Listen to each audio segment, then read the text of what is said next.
صلو علی الحبیب صلی اللہ تعالی علی محمد نیت المؤمن خیر من عملہ، مسلمان کی نیت اس کے عمل سے بہتر ہے۔ اللہ عز و جل کی رضا پانے اور ثواب کمانے کی غرض سے سلسلہ دیکھنے سے پہلے اچھی اچھی نیتیں فرما لیجئے۔ اللہ کی رضا کی خاطر علم دین حاصل کروں گا، سیکھ کر دوسروں تک نیکی کی دعوت پہنچاؤں گا، خاص خاص باتیں لکھوں گا، اول تا آخر دیکھوں گا۔ صلو علی الحبیب صلی اللہ تعالی علی محمد۔ یہی ہے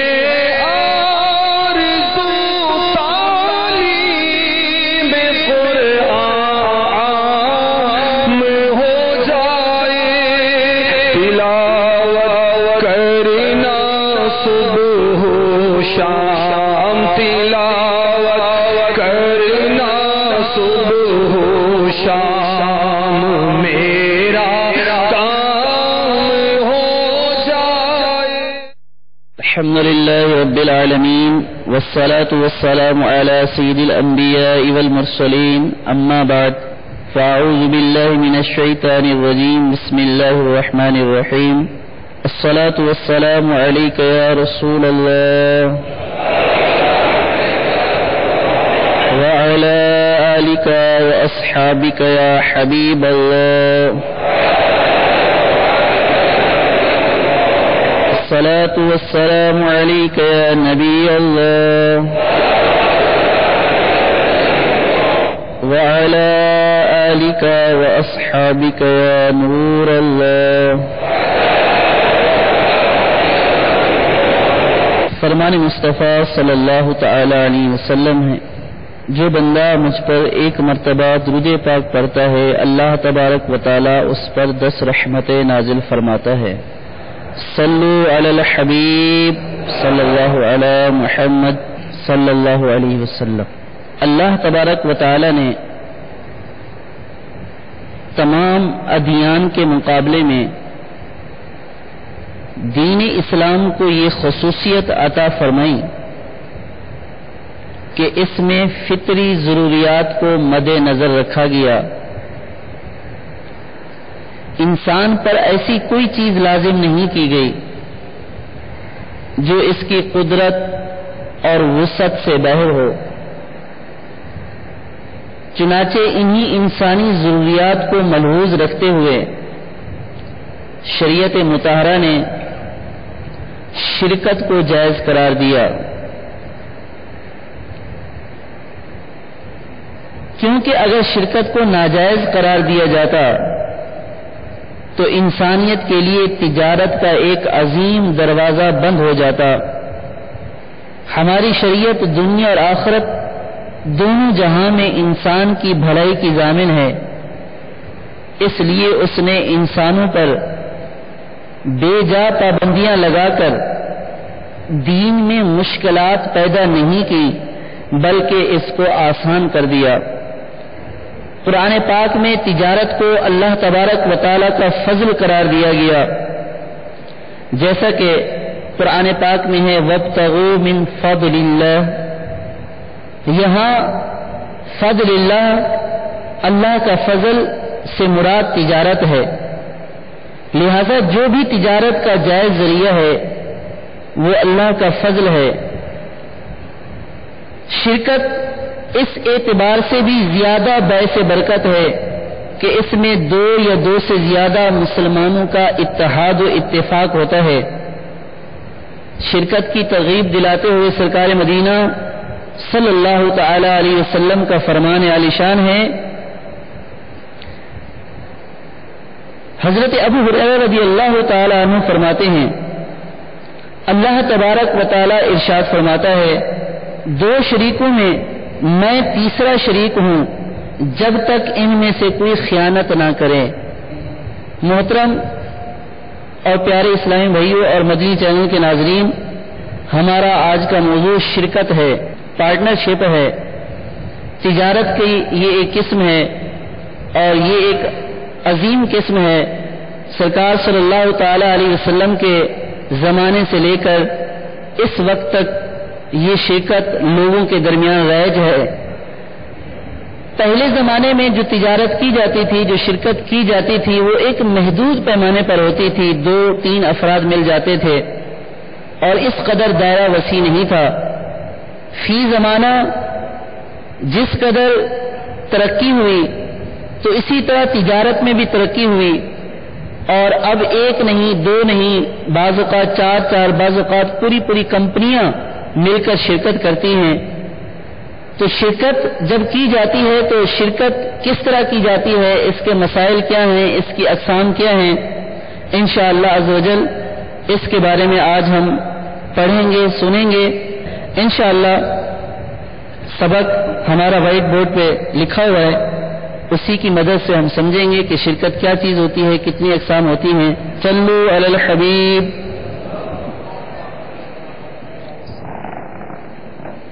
ہمارا آج کا موضوع شرکت ہے، اور شرکت کا لغوی مطلب ہے کسی چیز میں شریک ہو جانا، اور اصطلاحی مطلب یہ ہے 2 یا 2 سے زیادہ افراد کا کسی ایک خاص عقد میں، خاص معاہدے میں اپنے آپ کو پابند کر لینا یا پابند ہو جانا، یہ شرکت کہلاتا ہے۔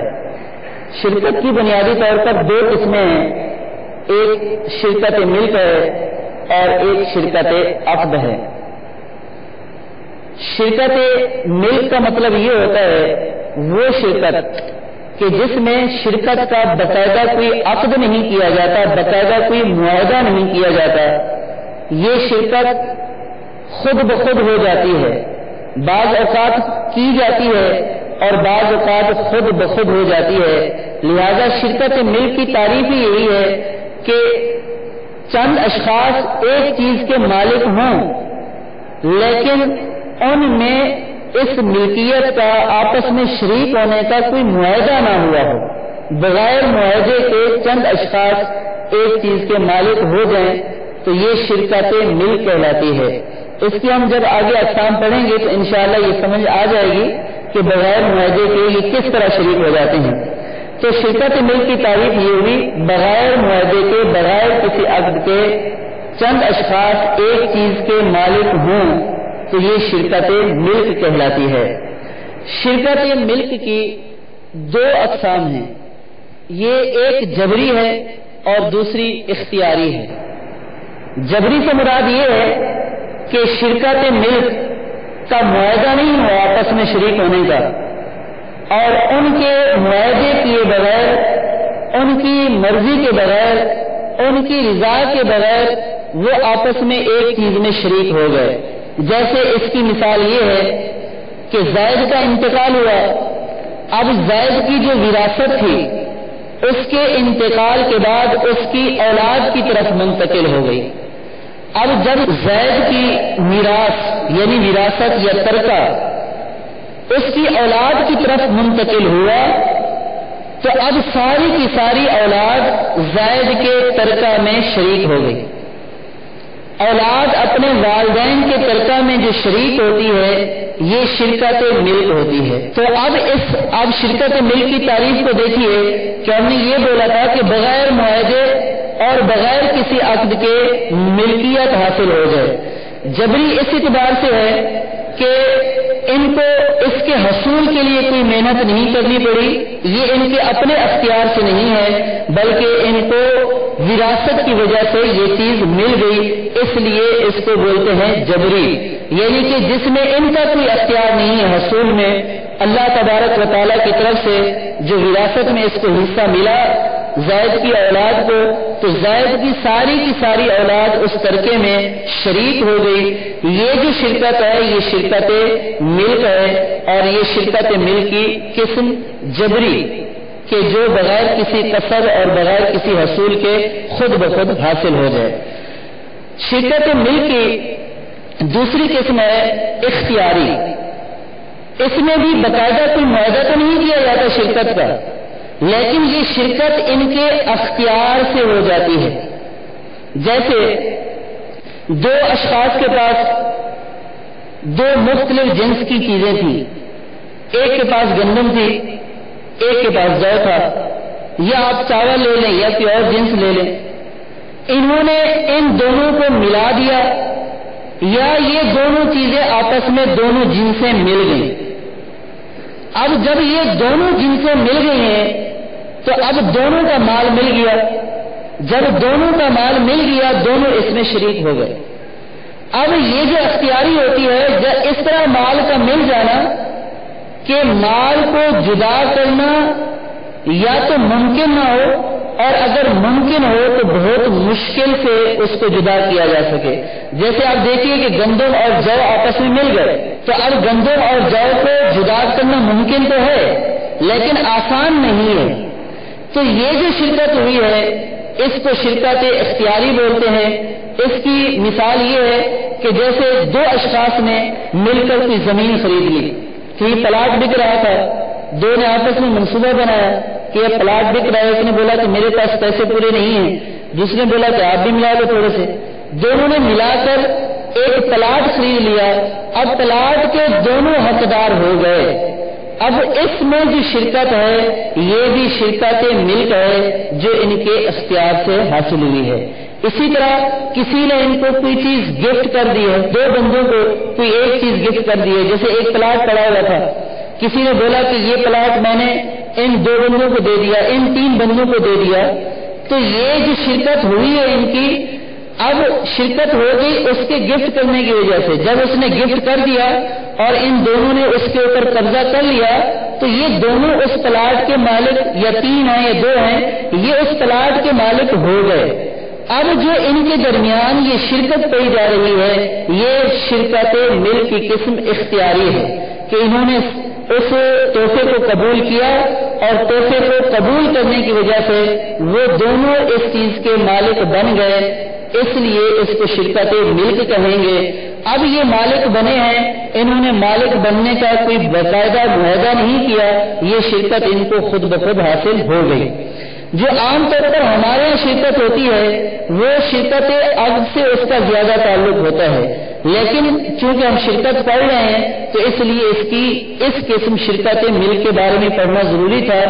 شرکت ملک کے احکام, شرکت ملک کے احکام میراث کے حوالے سے تو انتہائی پیچیدہ احکام ہیں کہ جب کسی کا انتقال ہو جاتا ہے اس کی اولاد میں جو ترکہ رہ جاتا ہے اس ترکے کی تقسیم, اس ترکے کا استعمال اور اس کو کس طریقے سے استعمال کرنا ہے, کہاں پہ خرچ کرنا ہے, اور اگر والد کاروبار چھوڑ گیا تو کسی نے کاروبار چلایا تو اب اس میں کس کا کتنا حصہ ہوگا, اور اگر کوئی شریک ہوا ہے کوئی شریک نہیں ہوا تو اب کس طرح کس کو کتنا حصہ دیں گے, یہ سارے شرکت مل کے احکام ہیں. میراث کے حوالے سے شرکت مل کے احکام ہمارے معاشرے میں کثیر ہیں, بہت زیادہ ہیں کہ ہر ایک شخص کو اس سے واسطہ پڑتا ہے کہ جیسے والد کا انتقال ہو گیا تو گھر آ گیا, اب بہنیں بھی ہیں بھائی بھی ہیں, اس کو کس طرح تقسیم کریں گے اور تقسیم کس طرح ممکن ہوگی, بیچ دیں گے کیا کریں گے, والد صاحب اتنا بڑا کاروبار چھوڑ کر چلے گئے اب اس کی کیا احکام ہوں گے, یہ تو ایک علیحدہ سے موضوع ہے اور اس کے اوپر ایک پورا جو ہے وہ ایک علیحدہ سے بیان چاہیے. یہاں پہ میں نے صرف آپ کو اس طرف اشارہ کر دیا کہ جو ہماری وراثت سے متعلق احکام ہیں ان کا تعلق شرکت ملک سے ہے. اب شرکت ملک کے مختصر ہم احکام پڑھتے ہیں کہ اگر دو افراد شرکت ملک کے ذریعے آپس میں شریک ہو گئے ہیں تو اب ان کا حصہ کتنا ہوگا. ہر ایک شریک کا حصہ اس کی مقدار کے مطابق ہوگا. جیسے میں یہی مثال پیش کروں گا, جیسے والد کا انتقال ہوا تو اس کی جائیداد میں بیٹے کا بھی حصہ ہوتا ہے, بیٹی کا بھی حصہ ہوتا ہے, لیکن بیٹے کا حصہ بیٹی کی نسبت دگنا ہوتا ہے. تو اب اگر ایک بیٹا اور ایک بیٹی ہیں تو دونوں میں سے ہر ایک اپنے حصے کی مقدار کے برابر اس گھر کا شریک ہوگا. یعنی ایک گھر چھوڑا ہے اور ایک بیٹا اور ایک بیٹی ہے تو اب اس گھر میں بیٹے کا حصہ بیٹی کے بنسبت دگنا ہوگا اور بیٹی کا کیا ہوگا, آدھا ہوگا. اب بیٹے کو جو بھی تصرف کرنا ہوگا وہ اس کو اپنے حصے کی مقدار کے مطابق تصرف کرنا ہوگا. اگر وہ اپنے حصے کی مقدار سے زائد تصرف کرے گا تو اس کا یہ تصرف کرنا جائز نہیں ہے. تو شرکت ملک میں ہر ایک فریق کا حصہ اس کی مقدار کے مطابق ہوتا ہے، دیکھا جائے گا کہ اس کا شیئر کتنا ہے، جتنا شیئر ہے اتنا اس کا حصہ ہے۔ اور شرکت ملک سے اب اگر ہم فائدہ حاصل کرنا چاہتے ہیں، شرکت ملک ہے یعنی کہ بغیر کسی معاہدے کے وہ شرکت ہو گئی ہے، اب ہم اس سے کوئی فائدہ حاصل کرنا چاہتے ہیں تو اس کے کیا احکام ہیں؟ یہ میراث کے حوالے سے بھی جیسے شرکت ملک ہو جاتی ہے، اب اگر کوئی شریک اس شرکت والے مال سے فائدہ اٹھانا چاہتا ہے تو اس کی دو صورتیں ہوتی ہیں کہ یہ فائدہ اٹھانا چاہتے ہیں اس صورت میں کہ سب کی شرکت برقرار رہے، جیسے مکان چھوڑا ہے، اب مکان سے ساری اولاد فائدہ حاصل کرنا چاہتی ہے اور یہ بھی چاہتے ہیں کہ اس مکان کو بیچا نہ جائے، یہ مکان اسی طرح شرکت میں برقرار رہے، تو پھر فائدہ کس طرح حاصل کریں گے؟ کوئی فریق اپنے حصے کو کس طرح استعمال کرے گا؟ شرکت برقرار رکھتے ہوئے شرکت ملک والی چیز سے فائدہ اٹھانے کی دو صورتیں ہیں۔ پہلی صورت یہ ہے کہ اس چیز میں باری مقرر کر دی جائے، جیسے میں نے گاڑی کی مثال عرض کی ہے کہ گاڑی ہے زید اور عمر کے درمیان، اب زید اور عمر دونوں اس گاڑی سے فائدہ اٹھانا چاہتے ہیں اور یہ چاہتے ہیں کہ شرکت بھی برقرار رہے اور فائدہ بھی دونوں حاصل کریں، تو اس کی صورت یہ ہے کہ یہ باری مقرر کر دیں، مثلا 1 مہینہ اس گاڑی کو زید چلائے گا اور 1 مہینہ عمر چلائے گا۔ اسی طریقے سے مکان ہے وراثت میں اور یہ تقسیم نہیں کرنا چاہتے، شرکت کو برقرار رکھنا چاہتے ہیں اور فائدہ بھی اٹھانا چاہتے ہیں، اور ایک وقت میں ایک ہی بندہ رہ سکتا ہے اس میں تو یا ایک ہی فیملی رہ سکتی ہے، تو اس میں باری مقرر کی جائے گی، کیونکہ جس طرح ایک شریک کا حق ہے اس میں اسی طرح دوسرے کا بھی ہے، تو اب اس میں باری مقرر کر دی جائے گی کہ بھائی باہمی رضامندی سے یہ باری مقرر کر لیں کہ بھئی 1 مہینے 2 مہینے 4 مہینے 6 مہینے آپ اس میں رہیں اور 6 مہینے فلاں فریق اس میں رہے گا اور پھر 6 مہینے فلاں رہے گا۔ یہ تو یہ ہے کہ یہ ایک طریقہ تھا باری مقرر کر دی جائے، اور دوسرا طریقہ یہ ہے بغیر تقسیم کیے ہوئے ہر ایک شخص اس چیز سے فائدہ اٹھانا اس کا یوں ممکن ہے کہ اگر کوئی گھر اتنا بڑا ہے اس میں 2 فیملیاں رہ سکتی ہیں اور یہ 2 بھائی ہیں اور کوئی ان کا وارث ساتھ شریک نہیں ہے، تو اب یہ کرے کہ ایک پورشن میں یہ رہ جائے دوسرے پورشن میں وہ رہ جائے۔ اگر اس طرح یہ رہ سکتے ہیں کہ وہ جگہ بڑی ہے کہ جس میں دونوں رہ سکتے ہیں اور یہ تقسیم بھی نہیں کرنا چاہتے، تو ان کی تقسیم یہ ان کی شرکت اسی طرح برقرار رہے گی، گھر تقسیم نہیں ہوگا، ایک پورشن میں یہ رہ جائے ایک پورشن میں وہ رہ جائے، یا اوپر نیچے ہے نیچے میں ایک رہ جائے اوپر والے میں دوسرا رہ جائے، اس طرح بھی آپس میں بغیر تقسیم کیے ہوئے شرکت ملک کی چیز سے فائدہ اٹھا سکتے ہیں۔ دوسری صورت ہے شرکت عقد کی، یہ تو ہم نے شرکت کی پہلی صورت پڑھی شرکت ملک، اور دوسری صورت ہے شرکت عقد۔ شرکت عقد کی پھر 3 قسمیں ہیں، شرکت اموال، شرکت اعمال اور شرکت وجوہ۔ شرکت اموال یعنی مال کے ذریعے شرکت، اور یہی کی زمانہ زیادہ رہ گیا کہ 2 بندے مال ملا اور شرکت کر لیں۔ اعمال سے مراد یہ ہے کہ جس میں کیپٹل سرمایہ پیسہ نہ ہو بلکہ دونوں کا کام ہو، دونوں مل کر کام کریں اور اس کے ذریعے جو نفع حاصل ہو وہ آپس میں تقسیم کر لیں۔ اس کی میں آگے تفصیل بیان کروں گا، یہاں تو مختصر تعارف کروا رہا ہوں۔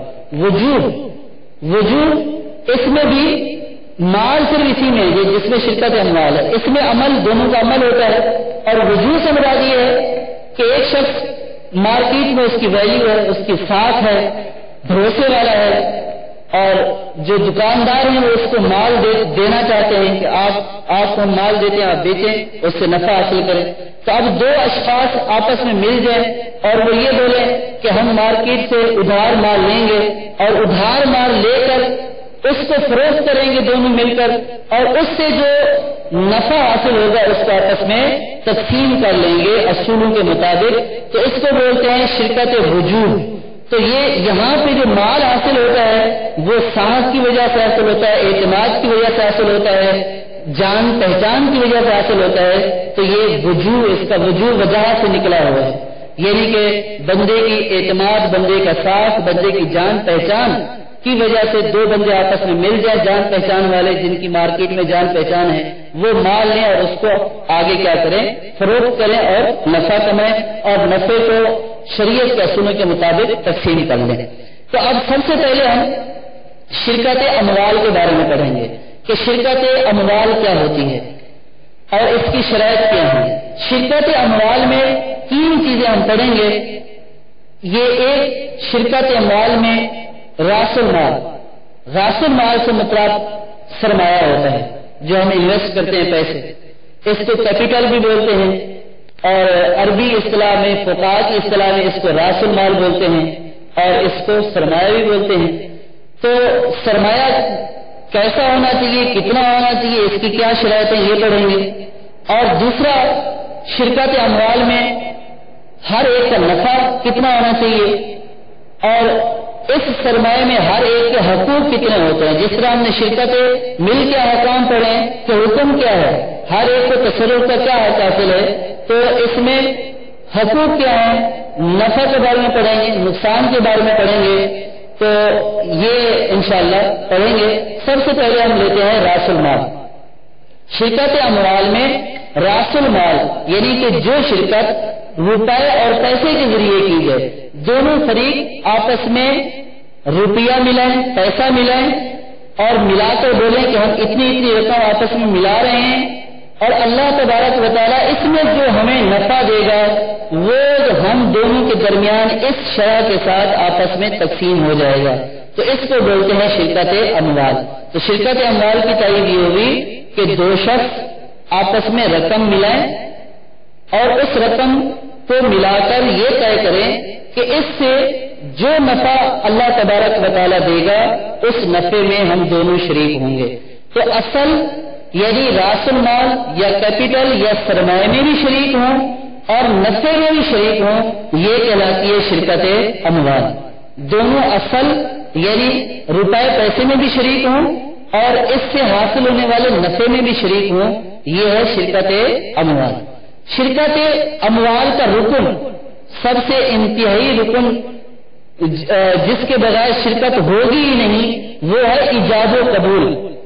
ایجاب و قبول کہ ہم جب شرکت کرنے جا رہے ہیں تو سب سے پہلے ہم آپس میں جو معاہدہ کریں گے کہ ایک بولے گا میں آپ کے ساتھ شرکت کرنا چاہتا ہوں اور اتنا ملانا چاہتا ہوں اور آپ بھی اتنا ملائیں، تو اب اس نے ایجاب کیا اور سامنے والے نے بولا کہ ٹھیک ہے آپ اتنا ملانا چاہتے ہیں تو میں بھی اتنے کے ساتھ آپ کے ساتھ شریک ہوں، تو یہ ہو گیا قبول۔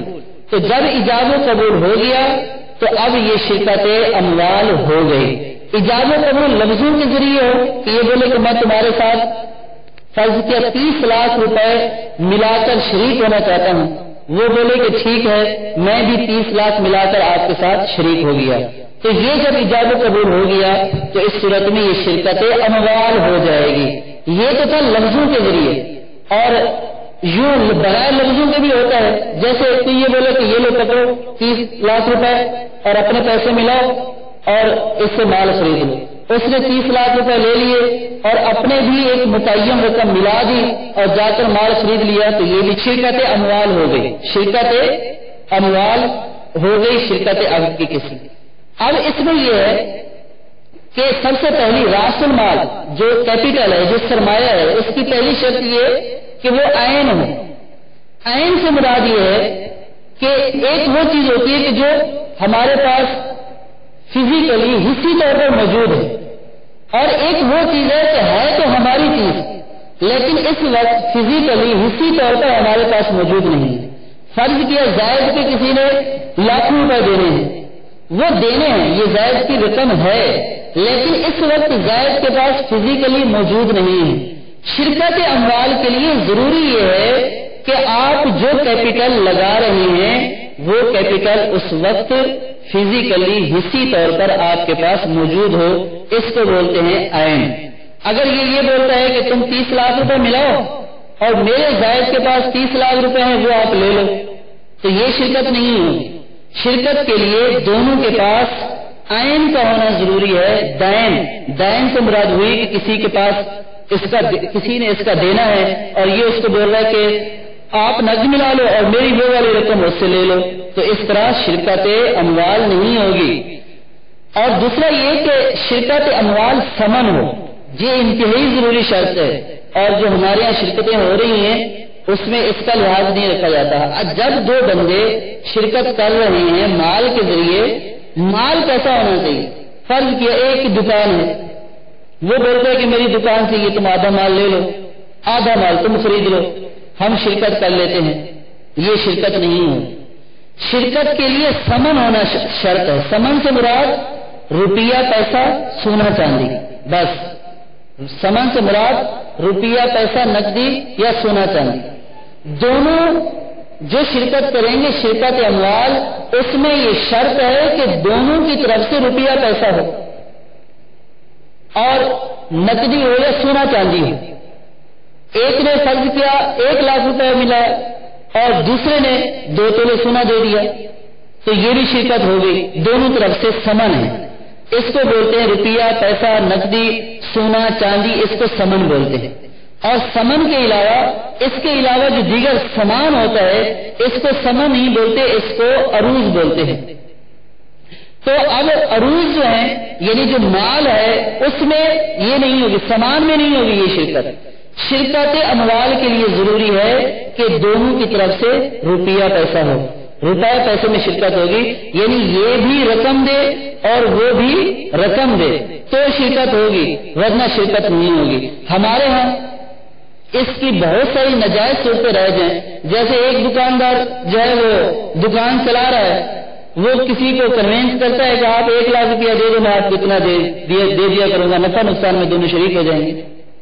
تو اب ہم نے پڑھا ہے کہ شرکت ملک کی جو ہے وہ بنیادی شرط یہی ہے کہ دونوں طرف سے ثمن ہو، روپیہ پیسہ ہو۔ یہاں ہم یہ دیکھیں کہ ایک دکاندار کو ہم پیسے دے رہے ہیں تو دکاندار کیا شریک کر رہا ہے؟ پیسہ شریک کر رہا ہے، وہ تو اپنا مال شریک کر رہا ہے اور ہم پیسہ شریک کر رہے ہیں، جبکہ اس کے لیے شرط یہ ہے کہ دونوں طرف سے پیسہ ہونا چاہیے۔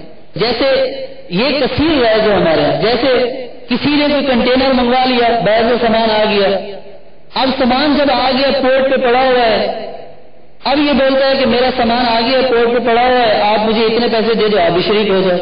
اب کہاں سے شرکت ہوگی؟ آپ نے مال خرید لیا۔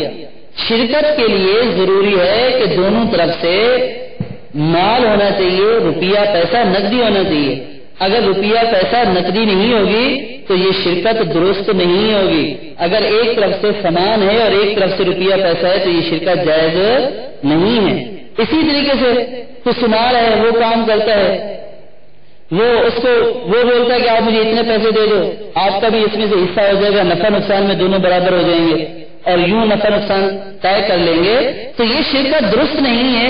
اس کے درست نہ ہونے کی وجہ یہ ہے کہ اس کی یہ شرط ہے کہ دونوں طرف سے روپیہ پیسہ ہو، یہ شرط ہی نہیں پائی جا رہی۔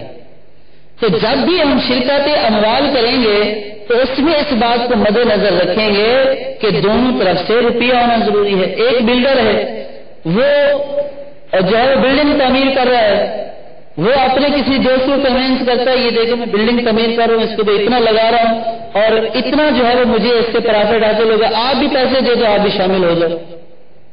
اب وہ کس چیز کے ساتھ شامل ہو رہا ہے؟ وہ اپنی اس بلڈنگ کے ساتھ شامل ہو رہا ہے یا جائیداد کے ساتھ شامل ہو رہا ہے، اور آپ کس چیز کے ساتھ شامل ہو رہا ہے؟ آپ پیسے کے ساتھ۔ یہ شرکت ہو ہی نہیں سکتی۔ تو اس طرح کی کثیر شرکتیں ہمارے درمیان رائج ہیں جو کہ جائز نہیں ہیں، فاسد شرکتیں ہیں۔ اور ہمارا معیار کیا ہوتا ہے؟ ہم کہتے ہیں یار نفع نقصان تو پایا جا رہا ہے نا، اس میں نفع نقصان تو پایا جا رہا ہے۔ نفع نقصان معیار نہیں ہے، معیار یہ ہے کہ اس کے جو اصول ہیں وہ اصول بھی پائے جا رہے ہیں یا نہیں۔ پہلے ہم یہ دیکھیں گے، نفع نقصان بعد کی بات ہے، پہلے ہم یہ دیکھیں گے کہ جو آپس میں یہ دونوں شیئر کر رہے ہیں، یہ شیئر بھی شرعی اصولوں کے مطابق ہے یا نہیں۔ اگر یہ شیئر شرعی اصولوں کے مطابق ہو گیا تو اب یہ بات کی بات ہے کہ نفع نقصان کس طرح ہوگا، اس کی کیا صورتیں ہوں گی۔ صرف نفع نقصان کو دیکھنا شرط نہیں ہے، نفع نقصان یہ معیار نہیں ہے، معیار پورا طریقہ کار ہے کہ اس طرح جب ہم شرکتیں کرتے ہیں، بہت سارے لوگ کرتے ہیں، اور جب شرعی رہنمائی لینے کے لیے آتے ہیں تو کروڑوں کا کاروبار ہو چکا ہے، پتہ چلا کہ شرکت فاسد ہو چکی ہے، اور پھر سر پکڑ کے رہ جاتے ہیں کہ ہماری یہ ساری شرکت فاسد ہو گئی، ہم گناہگار بھی ہوئے، اب اس کو توڑنا بھی لازم ہوا۔ اب یہ کہاں پہنچ چکے؟ اب وہ وہی دلیلیں دیتے ہیں، نفع نقصان تو اس میں ہے، نفع نقصان نہیں۔ آپ جب اس کو بتائیں گے تو وہ تو یہ بولے گا کہ پہلے یہ بتاؤ کہ آپ شریک کیسے ہوئے تھے، اس نے کیا چیز آپ کو دی تھی اور آپ نے کیا چیز دی تھی۔ تو اب وہ دیکھے گا، پتہ چلا کہ اس کے پاس کپڑا تھا اور اس کے پاس پیسے تھے، اس کے پاس دکان کا سامان تھا اور اس کے پاس پیسے تھے، یا دونوں طرف سے سامان تھا، اس کا بھی کپڑا تھا اس کا بھی کپڑا تھا، یا اس کا بھی سامان تھا اور اس نے بھی سامان لے کر آئے، تو سامان میں یہ سامان اور پیسے میں شرکت ہوگی نہیں، دونوں طرف سے پیسہ ہونا ضروری ہے۔ یہ یاد رہے، شرکت اموال میں دونوں طرف سے سمن ہونا ضروری ہے، ورنہ ہماری شرکت کیا ہو جائے گی؟ فاسد ہو جائے گی۔ اور دوسری یہ کہ جو پیسہ ہے جس سے شرکت کرنی ہے، وہ اس وقت جس وقت ہم عقد کیا ہے اس وقت اس کا موجود ہونا بھی ضروری ہے۔ یہ نہیں کہ پیسے گھر میں رکھے ہوئے ہیں اور یہ آپس میں عقد کر رہے ہیں۔ ہاں، اگر اس وقت موجود نہیں ہے تو خریدنے سے پہلے دونوں کا پیسہ ایک ساتھ جمع ہو جانا ضروری ہے۔ تو تیسری شرط یہ ہوئی کہ جو ثمن ہے، جو راس المال ہے، یہ شرکت کے وقت حاضر بھی ہو، موجود بھی ہو، شرکت کے وقت موجود ہو یا خریدنے سے پہلے دونوں کا جو مال ہے وہ ایک ساتھ ہو گیا ہو، دونوں کا مال جمع ہو گیا ہو۔ اگر ایک نے اپنے مال سے کوئی چیز خرید لی ہے اور دوسرے کا مال وہ بولے کہ میں جو ہے آپ کو 10 دن بعد دے دوں گا، تو یہ شرکت نہیں ہوئی ہے۔ تو شرکت کے لیے ضروری یہ ہے کہ راس المال یعنی کیپٹل یا سرمایہ جس سے یہ شرکت کر رہے ہیں وہ وہاں پہ حاضر بھی ہو، حاضر سے مراد یہ کہ ان کے پاس موجود ہے، اور پھر اس کی مقدار بھی معلوم ہونا چاہیے۔ ظاہر ہے کہ دونوں آپس میں ایک بہت بڑا عقد کر رہے ہیں اور آگے ان نے اسی کاروبار کو رن کرنا ہے، چلانا ہے اور اسی سے نفع حاصل کرنا ہے، اور اگر ان کو یہ نہیں معلوم کہ میرا شیئر کتنا ہے اور میرے شریک کا شیئر کتنا ہے، تو اس کا دار و مدار جو ہے وہ نفع کا دار و مدار اسی شیئر کے اوپر ہوگا۔ جب شیئر ہی نہیں پتا تو یہ آگے نفع کس طریقے سے تقسیم کریں گے اور آگے معاملات کس طریقے سے چلیں گے، اور یہ تنازع کا سبب بن جائے گا۔ یہ بولے گا میں نے 30 لاکھ دیے تھے اور آپ نے بولا تھا کہ میں ملا لوں گا، پتہ نہیں آپ نے کتنے ملا دیے۔ تو لہذا دونوں کا کیپٹل سرمایہ کتنا ہے، راس المال کتنا ہے، یہ جب ہم شرکت عقد کر رہے ہیں اس کا معلوم ہونا ضروری ہے۔ یہ ابتدائی باتیں پڑھی جا رہی ہیں کہ ہم شرکت کرنے جا رہے ہیں، تو اس وقت ہمیں کن باتوں کا لحاظ رکھنا ہے۔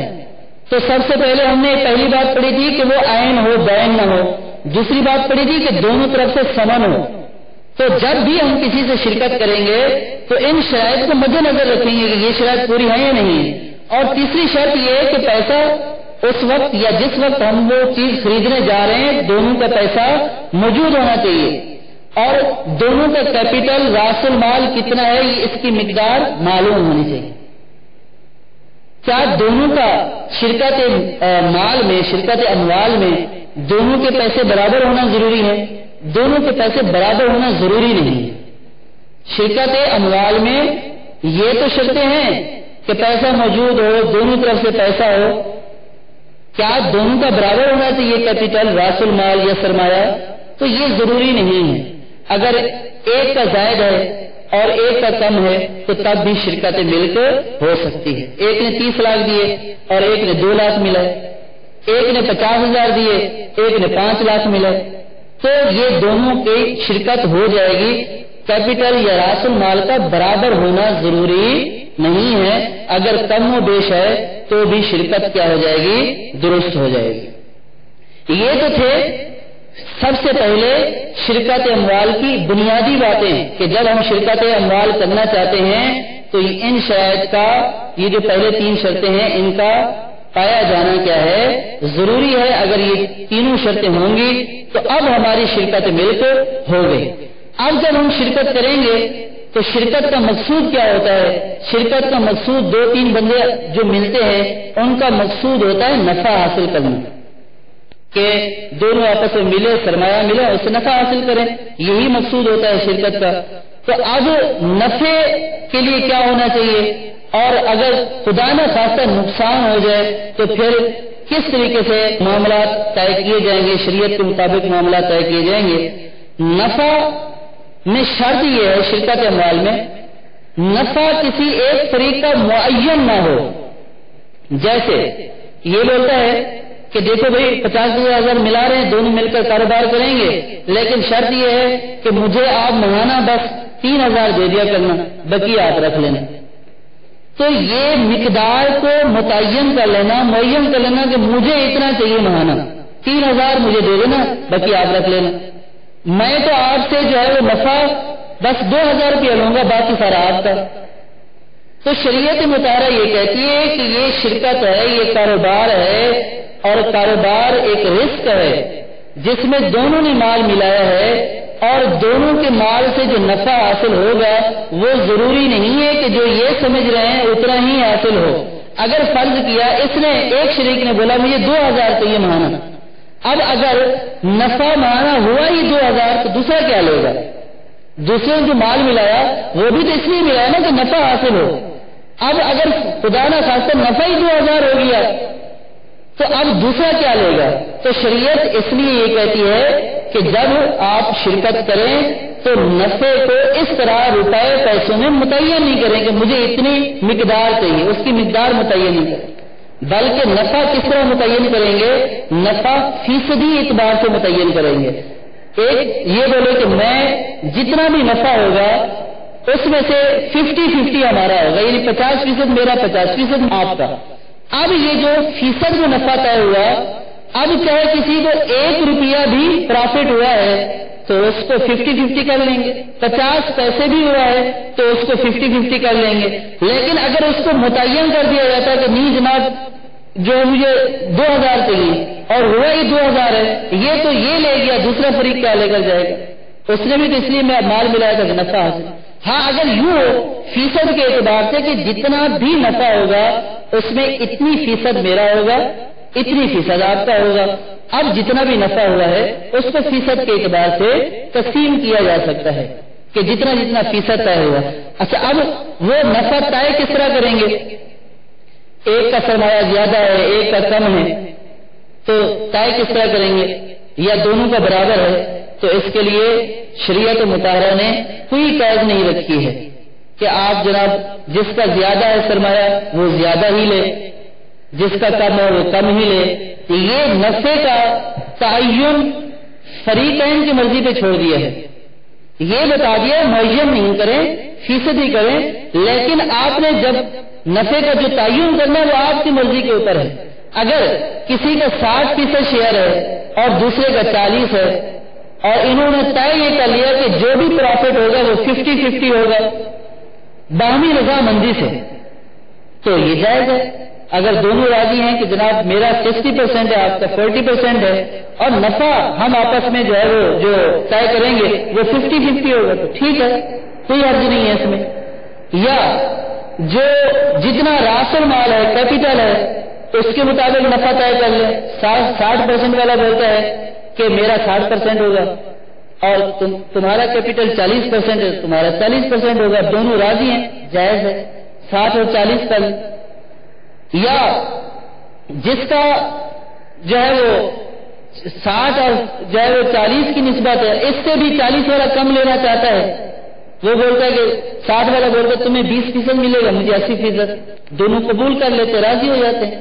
شریعت نے اس میں کوئی قید نہیں رکھی کہ نفع دونوں کی مرضی کے اوپر ہے، جتنا بھی کیا کر لیں متعین کر لیں۔ لیکن اس میں ایک بات کا لحاظ رکھا جائے گا، ظاہر ہے کہ شرکت کی ہے تو اس میں کام بھی کرنا پڑے گا، کام بھی کرنا پڑے گا۔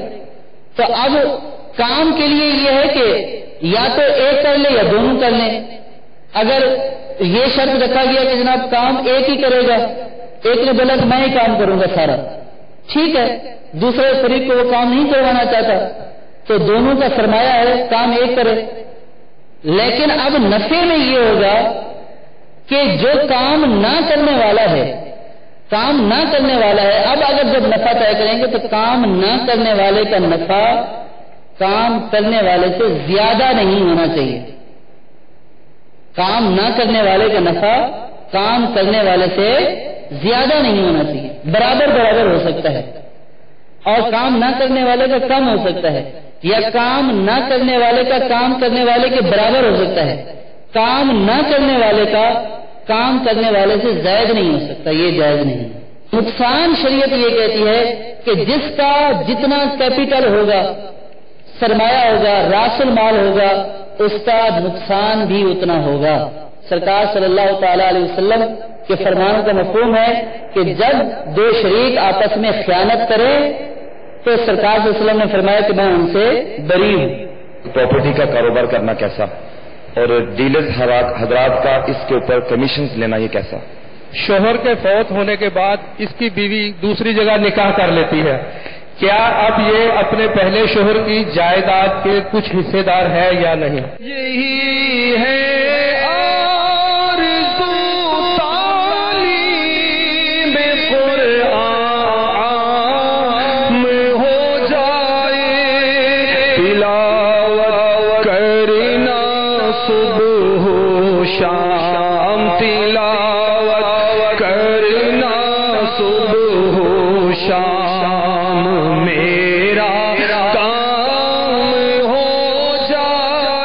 صلو علی الحبیب صلی اللہ تعالی علی محمد. ابھی جو سلسلہ آپ نے ملاحظہ فرمایا اس کے بارے میں اپنے تاثرات اور مدنی مشورے 03012612 پر SMS یا feedback@madanichannel.tv پر میل کر سکتے ہیں.